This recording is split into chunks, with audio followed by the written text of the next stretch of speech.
ರಾಜ್ಯದಲ್ಲಿ ರೈತರಿಗೆ ಒಂದಲ್ಲ ಒಂದು ಸಂಕಷ್ಟಗಳು ಸಾಕಷ್ಟು ಬರ್ತಾ ಇವೆ. ಅದರಲ್ಲಿಯೂ ಕೂಡ ಏನು ಒಂದಲ್ಲ ಒಂದು ಸೊಸೈಟಿ ಆಗಲಿ, ಬೇರೆ ಆಗಲಿ, ಬ್ಯಾಂಕ್ಗಳಾಗಲಿ, ಜೊತೆಗೆ ಏನು ಪ್ರಕೃತಿ ವಿಕೋಪದಿಂದ ಬೆಳೆ ಹಾಳಾಗುವಂಥದ್ದು ಕೂಡ ಸಾಕಷ್ಟು ರೈತರಿಗೆ ಸಂಕಷ್ಟ ಕಾಡ್ತಾ ಇವೆ.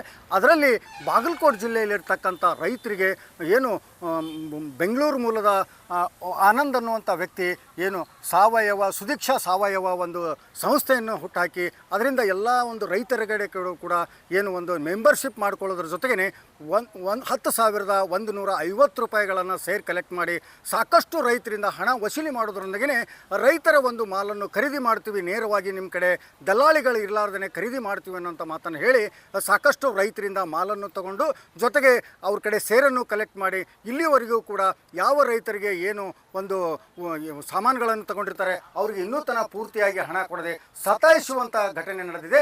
ಈಗ ರೈತರು ಕೂಡ ಇಲ್ಲಿ ಬಾಗಲಕೋಟೆಯ ಒಂದು ಜಿಲ್ಲಾಧಿಕಾರಿಗಳ ಕಚೇರಿಗೆ ಒಂದು ಮನವಿ ಕೊಡಲಿಕ್ಕೆ ಬಂದಿದ್ದಾರೆ. ಜೊತೆಗೆ ಈಗಾಗಲೇ ಮುಧೋಳ್ ಪೊಲೀಸ್ ಠಾಣೆಯಲ್ಲಿ ಪ್ರಕರಣ ಕೂಡ ದಾಖಲಿಸಿದ್ದಾರೆ. ಆದರೆ ಇಲ್ಲಿವರೆಗೆ ನ್ಯಾಯ ಸಿಗ್ತಿಲ್ಲ ಅನ್ನುವಂಥದ್ದು ರೈತರ ಒಂದು ಮಾತು ಕೂಡ ಇದೆ. ಈ ವಿಷಯ ಮಾತನಾಡೋದಕ್ಕೆ ನಮ್ಮ ಜೊತೆಗೆ ಈಗ ಏನು ಆನಂದ್ ಅನ್ನುವಂಥ ಒಂದು ಸಂಸ್ಥೆಯ ಅಧ್ಯಕ್ಷರು ಕೂಡ ಈ ಸ್ವಾಮೀಜಿಯವರ ಒಂದು ಏನು ಗೋಶಾಲೆಗೆ ಹಣ ಕೊಟ್ಟಿವಿ, ದೇಣಿಗೆ ಕೊಟ್ಟಿವಿ ಅನ್ನೋ ಥರ ಹಾಕಿ ರಿಟರ್ನ್ ಮತ್ತು ಅವರ ಪರ್ಸ್ನಲ್ ಅಕೌಂಟ್ಗೆ ರೊಕ್ಕ ಹಾಕಿಸ್ಕೊಳ್ಳುವಂಥದ್ದು ನಡೆದಂಥ ಘಟನೆ ನಡೆದಿದೆ. ಈ ವಿಷಯ ಮಾತನಾಡೋದಕ್ಕೆ ಸ್ವಾಮೀಜಿಯವರು ನಮ್ಮ ಜೊತೆಗಿದ್ದಾರೆ. ಅವ್ರು ಏನು ಹೇಳ್ತಾರೆ ಕೇಳೋಣ. ಸ್ವಾಮೀಜಿ ನಮಸ್ಕಾರ. ನಮಸ್ತೆ ಸರ್. ಇವತ್ತಿನ ದಿವಸ ಈ ಆನಂದ್ ಅನ್ನುವಂಥ ಸಾಕಷ್ಟು ರೈತರಿಗೆ ಕೂಡ ಮೋಸ ಮಾಡೋದ್ರ ಜೊತೆಗೇ ಈ ಒಂದು ನಿಮಗೆ ಕೇಳದೆ ಹೇಳದೇ ನಿಮ್ಮ ಅಕೌಂಟಿಗೆ ಕೂಡ ದುಡ್ಡು ಹಾಕಿ, ನಿಮ್ಮ ಸಂಸ್ಥೆಯ ಅಕೌಂಟಿಗೆ ದುಡ್ಡು ಹಾಕಿ ಇವತ್ತಿನ ದಿನ ರಿಟರ್ನ್ ಕೇಳಿ ನನ್ನ ಪರ್ಸ್ನಲ್ ಅಕೌಂಟಿಗೆ ದುಡ್ಡು ಹಾಕೋ ಅನ್ನುವಂಥದ್ದು ಏನಂತೀರಿ ಇದಕ್ಕೆ? ಸರ್, ನನಗಿದು ಗಮನಕ್ಕಿರಲಿಲ್ಲ ಅವರು ವರ್ತನೆ ಹೇಗಿದೆ, ಮನುಷ್ಯ ಹೇಗಿದ್ದಾನೆ ಅಂಥೇಳಿ.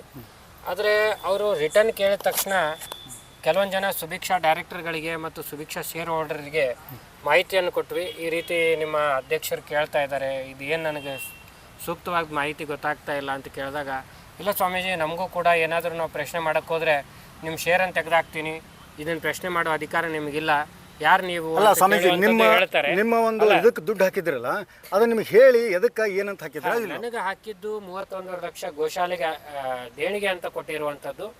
ಆದರೆ ದೇಣಿಗೆ ಅಂತ ಹೇಳಿ ಕೊಟ್ಟ ಮೇಲೆ ಅವ್ರು ರಿಟರ್ನ್ ಕೇಳ್ತಾರೆ. ರಿಟರ್ನ್ ಕೇಳಿದಾಗ ನಾವು ಅವ್ರಿಗೆ ಪ್ರಶ್ನೆನೂ ಮಾಡಿದ್ವಿ, ಸರ್ ರಿಟರ್ನ್ ಕೊಡಬೇಕಾದ್ರೆ ತಪ್ಪಾಗುತ್ತೆ ಅಂದಾಗ ಕೆಲವೊಂದು ಜನ ಪ್ರಮುಖರ ಕೈಲಿ ಫೋನ್ ಮಾಡಿಸಿ ಅವ್ರು ರಿಟರ್ನ್ ಹಾಕ್ಸ್ಕೊಂಡದ್ದು ಇದೆ. ಆದರೆ ಉಳುಕಿದ ಹಣಕ್ಕೆ ನಾನು ಎಲ್ಲ ಮಾಹಿತಿ ಕೊಟ್ಟೆ ರೈತರಿಗೆ. ಆಮೇಲೆ ಗೊತ್ತಾಯಿತು ಆನಂದ್ ಅವರು ಈ ರೀತಿ ಇಲ್ಲಿಗಲ್ ಟ್ರಾನ್ಸಾಕ್ಷನ್ಗಳು ಬಹಳಷ್ಟು ಮಾಡ್ತಾ ಇದ್ದಾರೆ ಅಂತ ಗೊತ್ತಾದ್ಮೇಲೆ ಆಮೇಲೆ 7 ತಿಂಗಳು ಬಿಟ್ಟು ಅವ್ರು ನನಗೆ ಒಂದು ಮೇಲ್ ಮಾಡ್ತಾರೆ, ಇದು ರಾಂಗ್ ಟ್ರಾನ್ಸಾಕ್ಷನ್ ಇದೆ, ಉಳುಕಿದ ಹಣ ಸುಭಿಕ್ಷಾ ಖಾತೆಗೆ ಹಾಕಿ ಅಂತ ಹೇಳಿ ವಾಪಸ್ ಕೇಳ್ತಾರೆ. ಆದ್ರೆ ಆಗ ನಾನು ಕೇಳಿದೆ, ಅಲ್ಲಪ್ಪ ಮೊದಲು ನೀನು ವೈಯಕ್ತಿಕ ಖಾತೆ ಕೇಳ್ಬೇಕಾದ್ರೆ ರಾಂಗ್ ಟ್ರಾನ್ಸಾಕ್ಷನ್ ಆಗಿರ್ಲಿಲ್ಲೇನು, ಈಗ ರಾಂಗ್ ಟ್ರಾನ್ಸಾಕ್ಷನ್ ಆಗ್ತಾ ಇದೆ ಅಂತ ಕೇಳಿದಾಗ ಅದಕ್ಕೆ ಯಾವುದೇ ರೀತಿ ನನಗೆ ಮೇಲಲ್ಲಿ ಉತ್ತರ ಕೊಟ್ಟಿಲ್ಲ. ಮತ್ತೆ ಏನೇ ಕೇಳಕ್ ಹೋದ್ರು ಕೂಡ ಕೈಗೆ ಸಿಗದೆ ಇರುವಂಥದ್ದು. ಅದ್ರ ಜೊತೆಗೆ ಅವರ ಷೇರ್ದಾರರಿಗೂ ಕೂಡ ನಾನು ಮಾಹಿತಿ ಕೊಟ್ಟೆ, ಅವ್ರ ಡೈರೆಕ್ಟರ್ಸ್ಗೂ ಮಾಹಿತಿ ಕೊಟ್ಟಿದ್ದೀನಿ. ಇದು ನಂದು ಒಂದೇ ಸಮಸ್ಯೆ ಅಂತಲ್ಲ, ಬಹಳಷ್ಟು ಜನಕ್ಕೂ ಆಗಿರ್ಬೋದು ಅನ್ನುವಂಥದ್ದು ನನ್ನ ಅಭಿಪ್ರಾಯ ಇದೆ. ಹಾಗಾಗಿ ಇಂಥವ್ರನ್ನ ಅಧ್ಯಕ್ಷ ಸ್ಥಾನದಿಂದ ಶೀಘ್ರವಾಗಿ ಇಳಿಸಿ ಸೂಕ್ತವಾದವ್ರಿಗೆ ಮಾಡಿದ್ದೆ. ಆದರೆ ಅವ್ರ ವೈಯಕ್ತಿಕ ಖಾತೆ ಕೊಟ್ಟಿರೋ ಹಣ ಹೊರತುಪಡಿಸಿ ಮತ್ತೆ ಆ ಸಂಸ್ಥೆಗೆ ನಾನು 31.5 ಕೊಡ್ಲಿಕ್ಕೆ ತಯಾರಿದ್ದೀನಿ. ಕಾರಣ ಏನು ಅಂದರೆ, ಒಂದು ಒಳ್ಳೆಯ ಸಂಸ್ಥೆ, ರೈತರಿಗೆ ಅನುಕೂಲ ಆಗುವಂಥ ಸಂಸ್ಥೆ ಇದ್ದರೆ ಅದು ನಾವು ದೇಣಿಗೆ ರೀತಿಯಲ್ಲಿ ವಾಪಸ್ ಕೊಟ್ಟಿದ್ದನ್ನು ನಾವು ವಾಪಸ್ ಕೊಡ್ಲಿಕ್ಕೆ ತಯಾರಿದ್ದೀವಿ ಅಂತ ಹೇಳಿದ್ದು ಬಯಸ್ತೀನಿ. ಅದೇ ರೀತಿಯಾಗಿ ಇಲ್ಲಿ ರೈತರೊಬ್ಬರು ಇದ್ದಾರೆ. ರೈತರಿಗೆ ಯಾವ ರೀತಿ ಇವರು ಬೆಳೆದಂಥ ಒಂದು ಸಿರಿಧಾನ್ಯಗಳನ್ನಾಗಲಿ ಬೇರೆ ಬೇರೆ ವಸ್ತುಗಳನ್ನು ಕೊಂಡ್ಕೊಳ್ಳುವಂಥ ಕೆಲಸಕ್ಕೆ ಮುಂದಾಗ್ತಾರೆ. ಆ ಕೊಂಡ್ಕೊಂಡ್ಮೇಲೆ ಅದನ್ನು ಯಾವ ರೀತಿ ಅವರು ಒಂದು ನೆವ ಹೇಳಿದ್ದಾರೆ ಅನ್ನುವಂಥದ್ದು ಕೂಡ ನಮ್ಮ ಜೊತೆಗೆ ರೈತರಿದ್ದಾರೆ, ಅವ್ರನ್ನ ಕೇಳೋಣ. ಇವರೇ ಸುಭಾಷಣ್ಣವ್ರೆ, ಈಗಾಗಲೇ ಸಾಕಷ್ಟು ನಿಮ್ಮ ಕಡೆ ಕೆಲವೊಂದು ವಸ್ತುಗಳನ್ನು ಬೆಳೆದಿದ್ದು ತೊಗೊಂಡಿದ್ದಾರೆ. ಅದರಲ್ಲಿ ಉದಾಹರಣೆಗೆ ಗೋಧಿಯ ಒಂದು ಹಿಟ್ಟಾಗಿರ್ಬೋದು, ಜೊತೆಗೆ ಬೆಲ್ಲ ಆಗಿರ್ಬೋದು, ಬೇರೆ ಬೇರೆ ಈ ಥರ ಸಿರಿಧಾನ್ಯಗಳನ್ನು ಖರೀದಿ ಮಾಡಿದ್ದಾರೆ. ಆ ಖರೀದಿ ಮಾಡೋದಂಥ ಸರಿಯಾದ ಬೆಲೆ ಕೊಟ್ಟಿದ್ದಾರೋ ಅಥವಾ ಇಲ್ವೋ? ಇದು ಕೃಷಿ ಮಿಷನ್ ಮಾಡಿದ್ದೇ ಸಾವಯವದೊಳಗೆ ಬೆಳೆದವ್ರ ಅದನ್ನು ಮಾಲ್ ತಗೊಳ್ಳೋ ಸಲುವಾಗಿ ಮತ್ತು ಆ ಮಾಲ ತಿನ್ನೋರಿಗೆ ಯೋಗ್ಯ ದರದೊಳಗೆ ಮುಟ್ಲಿ ಅನ್ನೋ ಉದ್ದೇಶದಿಂದ ಇದನ್ನು ಮಾಡಿದ್ದು. ಆದ್ರೆ ಇವರು ಅದನ್ನು ಮಾಲು ತಗೊಳ್ದು ಅದನ್ನು ಮಾಲ್ ಯಾರು ಸಪ್ಲೈ ಮಾಡಿರ್ತಾರಲ್ಲ ಅವ್ರಿಗೆ ಸರಿಯಾಗಿ ಬೆಲೆ ಕೊಡೋಂಗಿಲ್ಲ. ಯಾರು ಅದನ್ನು ಫೋರ್ಸ್ ಮಾಡಿ ಕೇಳ್ತಾರೋ, ಇಲ್ಲ ನೀವು ಸಾವಯವದಾಗ ಬೆಳೆದದ್ದು ನಮಗೆ ಕೊಟ್ಟಿಲ್ಲ, ಅದೆಲ್ಲ ಮಾಲ ಸರಿ ಇಲ್ಲ, ರಿಜೆಕ್ಟ್ ಆಗೈತಿ ಅಂತೇಳಿ ಹೇಳೋದು. ಯಾರೊಬ್ರು ಗಟ್ಟಿದ್ದವ್ರು ಹೋಗಿ ಕೇಳಿದ್ರಂದ್ರೆ ಎಲ್ಲೈತೆ ನಮ್ಮ ರಿಜೆಕ್ಟ್ ಆದದ್ದು ಮಾಲ್ ತೋರಿಸ್ರಿ, ಅದನ್ನು ನಮ್ಗೆ ವಾಪಸ್ ಕೊಡ್ರಿ ಅಂತ ಕೇಳಿದಾಗ ವಾಪಸ್ ಕೊಡೋಕೆ ಅಲ್ಲಿ ಮಾಲ ಇರೋಂಗಿಲ್ಲ, ಎಲ್ಲ ಮಾರ್ಕೊಂಡ್ಬಿಟ್ಟಿರ್ತಾರೆ ಅವರು. ಅದು ಮಾರ್ಕೊಂಡಿರ್ತಾರೋ ಆ ಮಾಲ್ ಹೋಗಿರ್ತೈತಿ ಮತ್ತು ಅವ್ರಿಗೆ ದುಡ್ಡು ಬಂದಿರ್ತೈತಿ. ಅದನ್ನೆಲ್ಲ ಅಕೌಂಟ್ದಾಗ ಚೆಕ್ ಮಾಡಿದ ಕೂಡಲೇ ಇವರು ಹೇಳೋದು ತಪ್ಪು ಅನಿಸ್ತೈತೆ. ಅದು ಅವಾಗ ಇವ್ರದ್ದು ಇಂಥವ್ರದ್ದು ದುಡ್ಡು ಕೊಡೋದು, ಉಳ್ದವ್ರು ಪಾಪ ಸಾಮಾನ್ಯ ರೈತರು ಒಂದು ಸ್ವಲ್ಪ ಮಾಲ್ ಕೊಟ್ಟವರು ಎಲ್ಲಿ ಈ ರೀತಿ ಕೇಳಕ್ಕೆ ಹೋಗಾರ ಹಾಳಾಗಿ ಹೋಗಲಿ ಬಿಡ್ಲತ್ತೇಳಿ ಅಂಥವ್ರು ಭಾಳ ಮಂದಿ ರೈತರದ್ದು ಇವ್ರ ದುಡ್ಡು ಕೊಟ್ಟೇ ಇಲ್ಲ. ಈ ರೀತಿ ಇವ್ರು ಮಾಡ್ಕೊತ ಬಂದ ಈಗ ಪ್ರಶಾಂತ್ ಅವ್ರದ್ದು 3,75,000 ರೂಪಾಯಿ ಅಮೌಂಟ್ ಕೊಡಬೇಕಾದದ್ದು. ಅದು 2 ವರ್ಷ ಆದರೂ ಅವ್ರಿಗೆ ಅಮೌಂಟ್ ಕೊಟ್ಟಿದ್ದಿಲ್ಲ. ನಾವೆಲ್ಲ ಹೋಗಿ ಅದನ್ನು ಹೇಳಿ ಎಲ್ಲ ಇದನ್ನು ದಬಾಯಿಸಿದಾಗ ಅವಾಗ 3,12,000 ರೂಪಾಯಿ ಕೊಟ್ಟರು, ಇನ್ನೂ ಅವ್ರದ್ದು ಅಮೌಂಟ್ ಕೊಡಬೇಕಾಗಿತ್ತು. ಹಿಂಗೆ ಒಟ್ಟು ಮೋಸ ಮಾಡುವಂಥ ಕೆಲಸ ಆಗ್ತದೆ. ಅಷ್ಟು ಟೋಟಲ್ ಆಗಿ ಮೋಸ ನಡೆದೈತೆ. ಅದ್ರೊಳಗೆ ಶೇರ್ ಕಲೆಕ್ಟ್ ಮಾಡಿದಾರೋ ಅದರದ್ದು ಡಿವಿಡೆಂಟ್ ಕೊಟ್ಟಿಲ್ಲ. ಈ ರೀತಿ ಇದನ್ನೆಲ್ಲ ಮಾಡ್ಕೊತ ನಡೆದಾರು. ಇದೆಲ್ಲ ನಮ್ಮ ಗಮನಕ್ಕೆ ಬಂದ ನಂತರ ನಾವೆಲ್ಲ ಏನು ಒಂದು ಡಿಸೈಡ್ ಮಾಡಿದ್ವಿ ಅಂದ್ರೆ ಅವ್ರ ಮೇಲೆ FIR ಮಾಡಿದ್ವಿ. ಮುಂದೆ ಅವ್ರ ಅಧ್ಯಕ್ಷ ಸ್ಥಾನದಿಂದ ಅವ್ರನ್ನ ತೆಗಿಬೇಕು. ಅಲ್ಲಿ ಯಾರು ಡೈರೆಕ್ಟರ್ ಇದಾರಲ್ಲ ಎಲ್ಲರನ್ನೂ ಚೇಂಜ್ ಮಾಡಬೇಕು.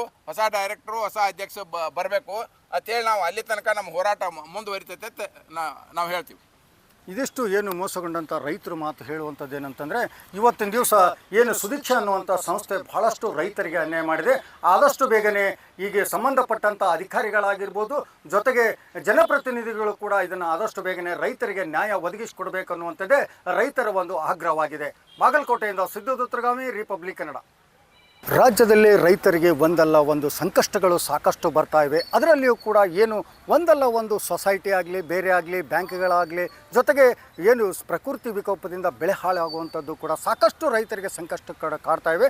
ಅದರಲ್ಲಿ ಬಾಗಲಕೋಟೆ ಜಿಲ್ಲೆಯಲ್ಲಿರ್ತಕ್ಕಂಥ ರೈತರಿಗೆ ಏನು ಬೆಂಗಳೂರು ಮೂಲದ ಆನಂದ್ ಅನ್ನುವಂಥ ವ್ಯಕ್ತಿ ಏನು ಸುದೀಕ್ಷಾ ಸಾವಯವ ಒಂದು ಸಂಸ್ಥೆಯನ್ನು ಹುಟ್ಟಾಕಿ ಅದರಿಂದ ಎಲ್ಲ ಒಂದು ರೈತರುಗಡೆ ಕೂಡ ಏನು ಒಂದು ಮೆಂಬರ್ಶಿಪ್ ಮಾಡ್ಕೊಳ್ಳೋದ್ರ ಜೊತೆಗೇ 10,150 ರೂಪಾಯಿಗಳನ್ನು ಸೇರ್ ಕಲೆಕ್ಟ್ ಮಾಡಿ ಸಾಕಷ್ಟು ರೈತರಿಂದ ಹಣ ವಸೂಲಿ ಮಾಡೋದ್ರೊಂದಿಗೆ ರೈತರ ಒಂದು ಮಾಲನ್ನು ಖರೀದಿ ಮಾಡ್ತೀವಿ, ನೇರವಾಗಿ ನಿಮ್ಮ ಕಡೆ ದಲ್ಲಾಳಿಗಳು ಇರಲಾರ್ದೇ ಖರೀದಿ ಮಾಡ್ತೀವಿ ಅನ್ನೋಂಥ ಮಾತನ್ನು ಹೇಳಿ ಸಾಕಷ್ಟು ರೈತರಿಂದ ಮಾಲನ್ನು ತಗೊಂಡು ಜೊತೆಗೆ ಅವ್ರ ಕಡೆ ಸೇರನ್ನು ಕಲೆಕ್ಟ್ ಮಾಡಿ ಇಲ್ಲಿವರೆಗೂ ಕೂಡ ಯಾವ ರೈತರಿಗೆ ಏನು ಒಂದು ಸಾಮಾನುಗಳನ್ನು ತಗೊಂಡಿರ್ತಾರೆ ಅವರಿಗೆ ಇನ್ನೂ ತನಕ ಪೂರ್ತಿಯಾಗಿ ಹಣ ಕೊಡದೆ ಸತಾಯಿಸುವಂಥ ಘಟನೆ ನಡೆದಿದೆ. ಈಗ ರೈತರು ಕೂಡ ಇಲ್ಲಿ ಬಾಗಲಕೋಟೆಯ ಒಂದು ಜಿಲ್ಲಾಧಿಕಾರಿಗಳ ಕಚೇರಿಗೆ ಒಂದು ಮನವಿ ಕೊಡಲಿಕ್ಕೆ ಬಂದಿದ್ದಾರೆ. ಜೊತೆಗೆ ಈಗಾಗಲೇ ಮುಧೋಳ್ ಪೊಲೀಸ್ ಠಾಣೆಯಲ್ಲಿ ಪ್ರಕರಣ ಕೂಡ ದಾಖಲಿಸಿದ್ದಾರೆ. ಆದರೆ ಇಲ್ಲಿವರೆಗೆ ನ್ಯಾಯ ಸಿಗ್ತಿಲ್ಲ ಅನ್ನುವಂಥದ್ದು ರೈತರ ಒಂದು ಮಾತು ಕೂಡ ಇದೆ. ಈ ವಿಷಯ ಮಾತನಾಡೋದಕ್ಕೆ ನಮ್ಮ ಜೊತೆಗೆ ಈಗ ಏನು ಆನಂದ್ ಅನ್ನುವಂಥ ಒಂದು ಸಂಸ್ಥೆಯ ಅಧ್ಯಕ್ಷರು ಕೂಡ ಈ ಸ್ವಾಮೀಜಿಯವರ ಒಂದು ಏನು ಗೋಶಾಲೆಗೆ ಹಣ ಕೊಟ್ಟಿವಿ, ದೇಣಿಗೆ ಕೊಟ್ಟಿವಿ ಅನ್ನೋ ಥರ ಹಾಕಿ ರಿಟರ್ನ್ ಮತ್ತು ಅವರ ಪರ್ಸ್ನಲ್ ಅಕೌಂಟ್ಗೆ ರೊಕ್ಕ ಹಾಕಿಸ್ಕೊಳ್ಳುವಂಥದ್ದು ನಡೆದಂಥ ಘಟನೆ ನಡೆದಿದೆ. ಈ ವಿಷಯ ಮಾತನಾಡೋದಕ್ಕೆ ಸ್ವಾಮೀಜಿಯವರು ನಮ್ಮ ಜೊತೆಗಿದ್ದಾರೆ. ಅವ್ರು ಏನು ಹೇಳ್ತಾರೆ ಕೇಳೋಣ. ಸ್ವಾಮೀಜಿ ನಮಸ್ಕಾರ. ನಮಸ್ತೆ ಸರ್. ಇವತ್ತಿನ ದಿವಸ ಈ ಆನಂದ್ ಅನ್ನುವಂಥ ಸಾಕಷ್ಟು ರೈತರಿಗೆ ಕೂಡ ಮೋಸ ಮಾಡೋದ್ರ ಜೊತೆಗೇ ಈ ಒಂದು ನಿಮಗೆ ಕೇಳದೆ ಹೇಳದೇ ನಿಮ್ಮ ಅಕೌಂಟಿಗೆ ಕೂಡ ದುಡ್ಡು ಹಾಕಿ, ನಿಮ್ಮ ಸಂಸ್ಥೆಯ ಅಕೌಂಟಿಗೆ ದುಡ್ಡು ಹಾಕಿ ಇವತ್ತಿನ ದಿನ ರಿಟರ್ನ್ ಕೇಳಿ ನನ್ನ ಪರ್ಸ್ನಲ್ ಅಕೌಂಟಿಗೆ ದುಡ್ಡು ಹಾಕೋ ಅನ್ನುವಂಥದ್ದು ಏನಂತೀರಿ ಇದಕ್ಕೆ? ಸರ್, ನನಗಿದು ಗಮನಕ್ಕೆ ಇರಲಿಲ್ಲ ಅವ್ರ ವರ್ತನೆ ಹೇಗಿದೆ, ಮನುಷ್ಯ ಹೇಗಿದ್ದಾನೆ ಅಂಥೇಳಿ. ಆದರೆ ಅವರು ರಿಟರ್ನ್ ಕೇಳಿದ ತಕ್ಷಣ ಕೆಲವೊಂದು ಜನ ಸುಭಿಕ್ಷಾ ಡೈರೆಕ್ಟರ್ಗಳಿಗೆ ಮತ್ತು ಸುಭಿಕ್ಷಾ ಶೇರ್ ಹೋಲ್ಡರ್ಗೆ ಮಾಹಿತಿಯನ್ನು ಕೊಟ್ವಿ. ಈ ರೀತಿ ನಿಮ್ಮ ಅಧ್ಯಕ್ಷರು ಕೇಳ್ತಾ ಇದ್ದಾರೆ, ಇದು ಏನು ನನಗೆ ಸೂಕ್ತವಾಗಿ ಮಾಹಿತಿ ಗೊತ್ತಾಗ್ತಾ ಇಲ್ಲ ಅಂತ ಕೇಳಿದಾಗ, ಇಲ್ಲ ಸ್ವಾಮೀಜಿ, ನಮಗೂ ಕೂಡ ಏನಾದರೂ ನಾವು ಪ್ರಶ್ನೆ ಮಾಡೋಕ್ಕೆ ಹೋದರೆ ನಿಮ್ಮ ಶೇರನ್ನು ತೆಗೆದಾಕ್ತೀನಿ, ಇದನ್ನು ಪ್ರಶ್ನೆ ಮಾಡೋ ಅಧಿಕಾರ ನಿಮಗಿಲ್ಲ, ಯಾರು ನೀವು ಅಲ್ಲ ಸ್ವಾಮೀಜಿ, ನಿಮ್ಮ ಒಂದು ಇದಕ್ಕೆ ದುಡ್ಡು ಹಾಕಿದ್ರಲ್ಲ ಅದು ನಿಮ್ಗೆ ಹೇಳಿ ಎದಕ್ಕೆ ಏನಂತ ಹಾಕಿದ್ರೆ? ನನಗೆ ಹಾಕಿದ್ದು 31 ಲಕ್ಷ ಗೋಶಾಲೆಗೆ ದೇಣಿಗೆ ಅಂತ ಕೊಟ್ಟಿರುವಂಥದ್ದು. ಆದ್ರೆ ದೇಣಿಗೆ ಅಂತ ಹೇಳಿ ಕೊಟ್ಟ ಮೇಲೆ ಅವ್ರು ರಿಟರ್ನ್ ಕೇಳ್ತಾರೆ. ರಿಟರ್ನ್ ಕೇಳಿದಾಗ ನಾವು ಅವ್ರಿಗೆ ಪ್ರಶ್ನೆನೂ ಮಾಡಿದ್ವಿ, ಸರ್ ರಿಟರ್ನ್ ಕೊಡ್ಬೇಕಾದ್ರೆ ತಪ್ಪಾಗುತ್ತೆ ಅಂದಾಗ ಕೆಲವೊಂದು ಜನ ಪ್ರಮುಖರ ಕೈಲಿ ಫೋನ್ ಮಾಡಿಸಿ ಅವ್ರು ರಿಟರ್ನ್ ಹಾಕ್ಸ್ಕೊಂಡದ್ದು ಇದೆ. ಆದ್ರೆ ಉಳುಕಿದ ಹಣಕ್ಕೆ ನಾನು ಎಲ್ಲ ಮಾಹಿತಿ ಕೊಟ್ಟೆ ರೈತರಿಗೆ. ಆಮೇಲೆ ಗೊತ್ತಾಯ್ತು ಆನಂದ್ ಅವರು ಈ ರೀತಿ ಇಲ್ಲಿಗಲ್ ಟ್ರಾನ್ಸಾಕ್ಷನ್ಗಳು ಬಹಳಷ್ಟು ಮಾಡ್ತಾ ಇದ್ದಾರೆ ಅಂತ ಗೊತ್ತಾದ್ಮೇಲೆ ಆಮೇಲೆ 7 ತಿಂಗಳು ಬಿಟ್ಟು ಅವ್ರು ನನಗೆ ಒಂದು ಮೇಲ್ ಮಾಡ್ತಾರೆ, ಇದು ರಾಂಗ್ ಟ್ರಾನ್ಸಾಕ್ಷನ್ ಇದೆ, ಉಳುಕಿದ ಹಣ ಸುಭಿಕ್ಷಾ ಖಾತೆಗೆ ಹಾಕಿ ಅಂತ ಹೇಳಿ ವಾಪಸ್ ಕೇಳ್ತಾರೆ. ಆದ್ರೆ ಆಗ ನಾನು ಕೇಳಿದೆ, ಅಲ್ಲಪ್ಪ ಮೊದಲು ನೀನು ವೈಯಕ್ತಿಕ ಖಾತೆ ಕೇಳ್ಬೇಕಾದ್ರೆ ರಾಂಗ್ ಟ್ರಾನ್ಸಾಕ್ಷನ್ ಆಗಿರ್ಲಿಲ್ಲೇನು, ಈಗ ರಾಂಗ್ ಟ್ರಾನ್ಸಾಕ್ಷನ್ ಆಗ್ತಾ ಇದೆ ಅಂತ ಕೇಳಿದಾಗ ಅದಕ್ಕೆ ಯಾವುದೇ ರೀತಿ ನನಗೆ ಮೇಲಲ್ಲಿ ಉತ್ತರ ಕೊಟ್ಟಿಲ್ಲ. ಮತ್ತೆ ಏನೇ ಕೇಳಕ್ ಹೋದ್ರು ಕೂಡ ಕೈಗೆ ಸಿಗದೆ ಇರುವಂಥದ್ದು. ಅದ್ರ ಜೊತೆಗೆ ಅವರ ಷೇರ್ದಾರರಿಗೂ ಕೂಡ ನಾನು ಮಾಹಿತಿ ಕೊಟ್ಟೆ, ಅವ್ರ ಡೈರೆಕ್ಟರ್ಸ್ಗೂ ಮಾಹಿತಿ ಕೊಟ್ಟಿದ್ದೀನಿ. ಇದು ನಂದು ಒಂದೇ ಸಮಸ್ಯೆ ಅಂತಲ್ಲ, ಬಹಳಷ್ಟು ಜನಕ್ಕೂ ಆಗಿರ್ಬೋದು ಅನ್ನುವಂಥದ್ದು ನನ್ನ ಅಭಿಪ್ರಾಯ ಇದೆ. ಹಾಗಾಗಿ ಇಂಥವರನ್ನ ಅಧ್ಯಕ್ಷ ಸ್ಥಾನದಿಂದ ಶೀಘ್ರವಾಗಿ ಇಳಿಸಿ ಸೂಕ್ತವಾದವ್ರಿಗೆ ಮಾಡಿದ್ದೆ. ಆದರೆ ಅವ್ರ ವೈಯಕ್ತಿಕ ಖಾತೆ ಕೊಟ್ಟಿರೋ ಹಣ ಹೊರತುಪಡಿಸಿ ಮತ್ತೆ ಆ ಸಂಸ್ಥೆಗೆ ನಾನು 31.5 ಕೊಡ್ಲಿಕ್ಕೆ ತಯಾರಿದ್ದೀನಿ. ಕಾರಣ ಏನು ಅಂದರೆ ಒಂದು ಒಳ್ಳೆಯ ಸಂಸ್ಥೆ, ರೈತರಿಗೆ ಅನುಕೂಲ ಆಗುವಂಥ ಸಂಸ್ಥೆ ಇದ್ದರೆ ಅದು ನಾವು ದೇಣಿಗೆ ರೀತಿಯಲ್ಲಿ ವಾಪಸ್ ಕೊಟ್ಟಿದ್ದನ್ನು ನಾವು ವಾಪಸ್ ಕೊಡಲಿಕ್ಕೆ ತಯಾರಿದ್ದೀವಿ ಅಂತ ಹೇಳಲಿಕ್ಕೆ ಬಯಸ್ತೀನಿ. ಅದೇ ರೀತಿಯಾಗಿ ಇಲ್ಲಿ ರೈತರೊಬ್ಬರು ಇದ್ದಾರೆ. ರೈತರಿಗೆ ಯಾವ ರೀತಿ ಇವರು ಬೆಳೆದಂಥ ಒಂದು ಸಿರಿಧಾನ್ಯಗಳನ್ನಾಗಲಿ ಬೇರೆ ಬೇರೆ ವಸ್ತುಗಳನ್ನು ಕೊಂಡ್ಕೊಳ್ಳುವಂಥ ಕೆಲಸಕ್ಕೆ ಮುಂದಾಗ್ತಾರೆ. ಆ ಕೊಂಡ್ಕೊಂಡ್ಮೇಲೆ ಅದನ್ನು ಯಾವ ರೀತಿ ಅವರು ಒಂದು ನೆವ ಹೇಳಿದ್ದಾರೆ ಅನ್ನುವಂಥದ್ದು ಕೂಡ ನಮ್ಮ ಜೊತೆಗೆ ರೈತರಿದ್ದಾರೆ, ಅವ್ರನ್ನ ಕೇಳೋಣ. ಇವರೇ ಸುಭಾಷಣ್ಣವ್ರೆ, ಈಗಾಗಲೇ ಸಾಕಷ್ಟು ನಿಮ್ಮ ಕಡೆ ಕೆಲವೊಂದು ವಸ್ತುಗಳನ್ನು ಬೆಳೆದಿದ್ದು ತೊಗೊಂಡಿದ್ದಾರೆ. ಅದರಲ್ಲಿ ಉದಾಹರಣೆಗೆ ಗೋಧಿಯ ಒಂದು ಹಿಟ್ಟಾಗಿರ್ಬೋದು, ಜೊತೆಗೆ ಬೆಲ್ಲ ಆಗಿರ್ಬೋದು, ಬೇರೆ ಬೇರೆ ಈ ಥರ ಸಿರಿಧಾನ್ಯಗಳನ್ನು ಖರೀದಿ ಮಾಡಿದ್ದಾರೆ. ಆ ಖರೀದಿ ಮಾಡೋದಂಥ ಸರಿಯಾದ ಬೆಲೆ ಕೊಟ್ಟಿದ್ದಾರೋ ಅಥವಾ ಇಲ್ವೋ? ಇದು ಕೃಷಿ ಮಿಷನ್ ಮಾಡಿದ್ದೇ ಸಾವಯವದೊಳಗೆ ಬೆಳೆದವ್ರ ಅದನ್ನು ಮಾಲ್ ತಗೊಳ್ಳೋ ಸಲುವಾಗಿ ಮತ್ತು ಆ ಮಾಲ ತಿನ್ನೋರಿಗೆ ಯೋಗ್ಯ ದರದೊಳಗೆ ಮುಟ್ಲಿ ಅನ್ನೋ ಉದ್ದೇಶದಿಂದ ಇದನ್ನು ಮಾಡಿದ್ದು.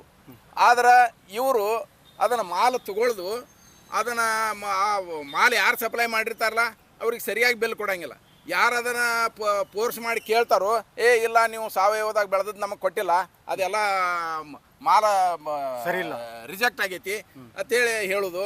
ಯಾರೊಬ್ರು ಗಟ್ಟಿದ್ದವ್ರು ಹೋಗಿ ಕೇಳಿದ್ರಂದ್ರೆ ಎಲ್ಲೈತೆ ನಮ್ಮ ರಿಜೆಕ್ಟ್ ಆದದ್ದು ಮಾಲ್ ತೋರಿಸ್ರಿ, ಅದನ್ನು ನಮ್ಗೆ ವಾಪಸ್ ಕೊಡ್ರಿ ಅಂತ ಕೇಳಿದಾಗ ವಾಪಸ್ ಕೊಡೋಕೆ ಅಲ್ಲಿ ಮಾಲ ಇರೋಂಗಿಲ್ಲ, ಎಲ್ಲ ಮಾರ್ಕೊಂಡ್ಬಿಟ್ಟಿರ್ತಾರೆ ಅವರು. ಅದು ಮಾರ್ಕೊಂಡಿರ್ತಾರೋ, ಆ ಮಾಲ್ ಹೋಗಿರ್ತೈತಿ ಮತ್ತು ಅವ್ರಿಗೆ ದುಡ್ಡು ಬಂದಿರ್ತೈತಿ. ಅದನ್ನೆಲ್ಲ ಅಕೌಂಟ್ದಾಗ ಚೆಕ್ ಮಾಡಿದ ಕೂಡಲೇ ಇವರು ಹೇಳೋದು ತಪ್ಪು ಅನಿಸ್ತೈತೆ. ಅದು ಅವಾಗ ಇವ್ರದ್ದು ಇಂಥವ್ರದ್ದು ದುಡ್ಡು ಕೊಡೋದು. ಉಳ್ದವ್ರು ಪಾಪ ಸಾಮಾನ್ಯ ರೈತರು ಒಂದು ಸ್ವಲ್ಪ ಮಾಲ್ ಕೊಟ್ಟವರು ಎಲ್ಲಿ ಈ ರೀತಿ ಕೇಳಕ್ಕೆ ಹೋಗಾರೆ ಹಾಳಾಗಿ ಹೋಗಲಿ ಬಿಡ್ಲಿ ಅಂತೇಳಿ ಅಂಥವ್ರು ಭಾಳ ಮಂದಿ ರೈತರದ್ದು ಇವ್ರ ದುಡ್ಡು ಕೊಟ್ಟೇ ಇಲ್ಲ. ಈ ರೀತಿ ಇವ್ರು ಮಾಡ್ಕೊತ ಬಂದ ಈಗ ಪ್ರಶಾಂತ್ ಅವ್ರದ್ದು 3,75,000 ರೂಪಾಯಿ ಅಮೌಂಟ್ ಕೊಡಬೇಕಾದದ್ದು. ಅದು 2 ವರ್ಷ ಆದರೂ ಅವರಿಗೆ ಅಮೌಂಟ್ ಕೊಟ್ಟಿದ್ದಿಲ್ಲ. ನಾವೆಲ್ಲ ಹೋಗಿ ಅದನ್ನು ಹೇಳಿ ಎಲ್ಲ ಇದನ್ನು ದಬಾಯಿಸಿದಾಗ ಅವಾಗ 3,12,000 ರೂಪಾಯಿ ಕೊಟ್ಟರು, ಇನ್ನೂ ಅವ್ರದ್ದು ಅಮೌಂಟ್ ಕೊಡಬೇಕಾಗಿತ್ತು. ಹಿಂಗೆ ಒಟ್ಟು ಮೋಸ ಮಾಡುವಂಥ ಕೆಲಸ ಆಗ್ತದೆ. ಅಷ್ಟು ಟೋಟಲ್ ಆಗಿ ಮೋಸ ನಡೆದೈತೆ. ಅದ್ರೊಳಗೆ ಶೇರ್ ಕಲೆಕ್ಟ್ ಮಾಡಿದಾರೋ, ಅದರದ್ದು ಡಿವಿಡೆಂಡ್ ಕೊಟ್ಟಿಲ್ಲ. ಈ ರೀತಿ ಇದನ್ನೆಲ್ಲ ಮಾಡ್ಕೊತ ನಡೆದಾರು. ಇದೆಲ್ಲ ನಮ್ಮ ಗಮನಕ್ಕೆ ಬಂದ ನಂತರ ನಾವೆಲ್ಲ ಏನು ಒಂದು ಡಿಸೈಡ್ ಮಾಡಿದ್ವಿ ಅಂದ್ರೆ ಅವ್ರ ಮೇಲೆ FIR ಮಾಡಿದ್ವಿ. ಮುಂದೆ ಅವ್ರ ಅಧ್ಯಕ್ಷ ಸ್ಥಾನದಿಂದ ಅವ್ರನ್ನ ತೆಗಿಬೇಕು. ಅಲ್ಲಿ ಯಾರು ಡೈರೆಕ್ಟರ್ ಇದಾರಲ್ಲ ಎಲ್ಲರನ್ನೂ ಚೇಂಜ್ ಮಾಡಬೇಕು. ಹೊಸ ಡೈರೆಕ್ಟ್ರು, ಹೊಸ ಅಧ್ಯಕ್ಷ ಬರಬೇಕು ಅಂತೇಳಿ ನಾವು ಅಲ್ಲಿ ತನಕ ನಮ್ಮ ಹೋರಾಟ ಮುಂದುವರಿತೈತೆ ಅಂತ ನಾವು ಹೇಳ್ತೀವಿ. ಇದಿಷ್ಟು ಏನು ಮೋಸಗೊಂಡಂಥ ರೈತರು ಮಾತು ಹೇಳುವಂಥದ್ದು ಏನಂತಂದರೆ, ಇವತ್ತಿನ ದಿವಸ ಏನು ಸುದೀಕ್ಷಾ ಅನ್ನುವಂಥ ಸಂಸ್ಥೆ ಬಹಳಷ್ಟು ರೈತರಿಗೆ ಅನ್ಯಾಯ ಮಾಡಿದೆ.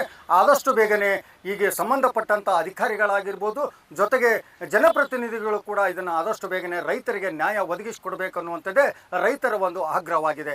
ಬಾಗಲಕೋಟೆಯಿಂದ ಸಿದ್ದು ದುತ್ರಗಾಮಿ, ರಿಪಬ್ಲಿಕ್ ಕನ್ನಡ.